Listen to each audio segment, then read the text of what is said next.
On June 13th, the former HMCS Saskatchewan was taken out to sea for her last time.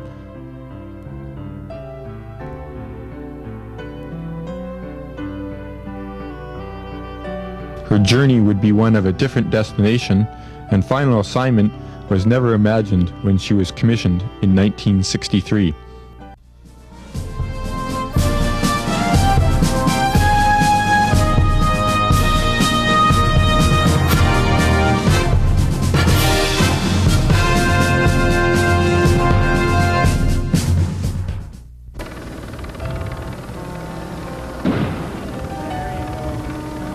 At 10 a.m. June 14th, on a perfect Saturday morning, in front of thousands of spectators and hundreds of boats, the Saskatchewan was sunk in the beautiful waters of Nanaimo, British Columbia, off Snake Island to a depth of approximately 100 feet, where she will become an artificial reef. But the story of the Saskatchewan does not begin there. It began many years ago as a Canadian naval ship. You could probably say Saskatchewan was a different ship. She was built in two shipyards. She was built in Victoria Marine Depot, the first part, and then when she was launched, she was outfitted in Yarrows. And both those shipyards are now gone. When Saskatchewan was at sea, her main job in the last 15 to 20 years was training young naval officers. So I would say that probably 2/3 of the naval officers that were trained between 1970 and 1994 were trained in Saskatchewan, so all have served. So she's been around and done a lot of things. In a total of all the commanding officers and the initial commissioning crew, a total of 14 flag officers that produced out of Saskatchewan, and that won't happen again. And she has fond memories for a lot of people. When the Saskatchewan arrived in Nanaimo for cleaning prior to her sinking, it brought back many former crew members to say their goodbyes, to meet with old friends, to tell sea stories, and talk about her new assignment on the sea floor. We went to a lot of really nice, sort of exotic places. We did an 8-month cruise that went from Esquimalt. We went to the Caribbean. We went to Britain twice. We did Halifax. We went through Cape Breton and the Brador Lakes. We went to some places that a lot of other sailors had never been, especially West Coasters. We did the East Coast and then back to the Azores, to the Caribbean, back into the Pacific. It was a really marvelous time. We were 18, 19-year-old kids, and it was a good time. And it wasn't a wartime, so peacetime Navy was extremely good. We were off northern Norway one day, and one of the American carriers took a picture. We had a rogue wave. It was 65 feet. It came, hit us, fortunately not broadside. It shattered two of the bridge windows. It took out the starboard boat, and there was just 2 pieces of wood hanging in there, and it picked up the forward turret and jammed it about 15 degrees to starboard. The best trips was the Standing Naval Force Atlantic trip. We had to work hard. We served with ships of other nations that were in the squadron. There was a Spanish ship. There was an American ship, a Dutch ship, a Norwegian ship, and even a German ship. And that was the companionship and the people we met there. It was fabulous. That was probably the highlight of my tour in the Saskatchewan. I'd rather see it as a reef being enjoyed by divers, as opposed to being towed to Japan or Italy or Spain and scrapped and gone forever. There she is. She'll be off Nanaimo for probably 100 years or more, and there'll be thousands of divers diving on the ship and really enjoying it. She was a happy ship in her day. She served her purpose as a deterrent, and now she's going to, it's not a death of a ship, it's a rebirth of a ship, and she's going down and she's going to bring happiness and joy to an awful lot of people. And this day and age where we recycle, this is, I think, the ultimate in recycling. It's going to become an artificial reef for the sea life. Just wonderful. We're all happy about it. But the preparations of a ship, 366 feet long, were complex, taking upwards of almost a year to complete.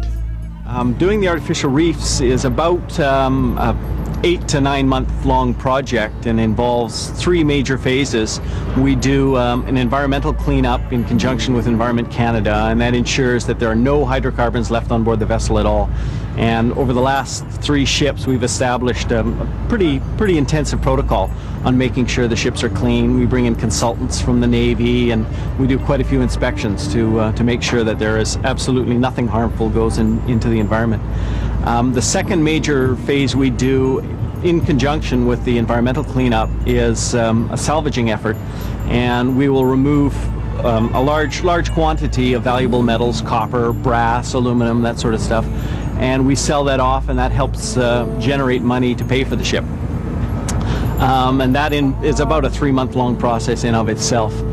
The third and perhaps the most important as far as divers are concerned is the diver safety plan that we do for the ship, and that involves cutting large access holes throughout the hull and in the interior section, removing hazards that divers could get hung up on, and the actual blast holes that we use to sink the ship are large enough that they become diver access holes as well.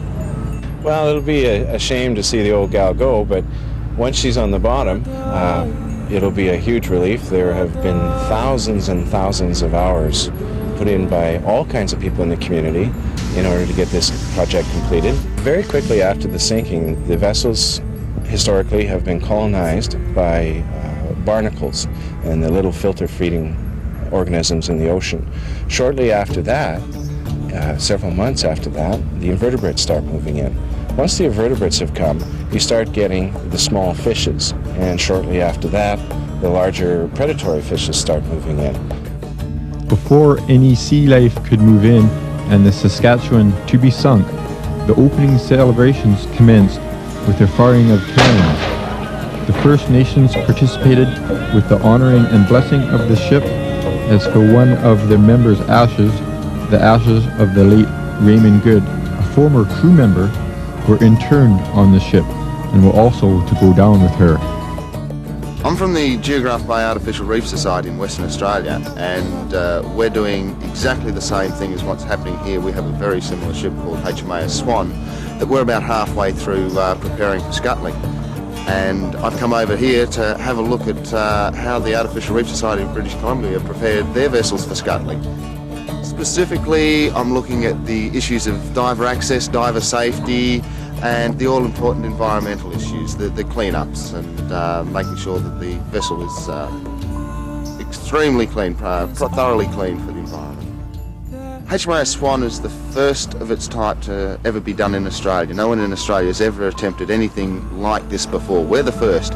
We have another warship called HMCS Torrens, which is the exact same class, the Swan's sister ship. Now she's up for decommissioning on October 30th of next year, and we're not sure about what's going to happen about her yet. There are a lot of people who are trying to get her as an artificial reef, but we're not sure what's going to happen yet. But when a vessel this large is to be put in the ocean, some groups have concerns that it could be harmful to the environment. We don't agree that there is no scientific certainty that sinking artificial reefs is actually good for the environment. And the scientists come down on both sides of the issue, and many say that in order to actually benefit the environment, the artificial reef has to be created especially for that place with a number of criteria in mind, and that sinking old ships, which are just materials of convenience, is not the way to go and can actually harm the marine environment. There haven't been the kind of long-term studies, there haven't been the kind of baseline data taken before any of these ships have been sinking to enable the long-term studies to really be meaningful. I'd like to see really good baseline data done before any sinking, which would include sediment samples, water column samples, tissue analysis of the invertebrates, and so on. Instead of sinking old ships for artificial reefs, we should be doing everything we can to protect and promote the appreciation of our natural reefs.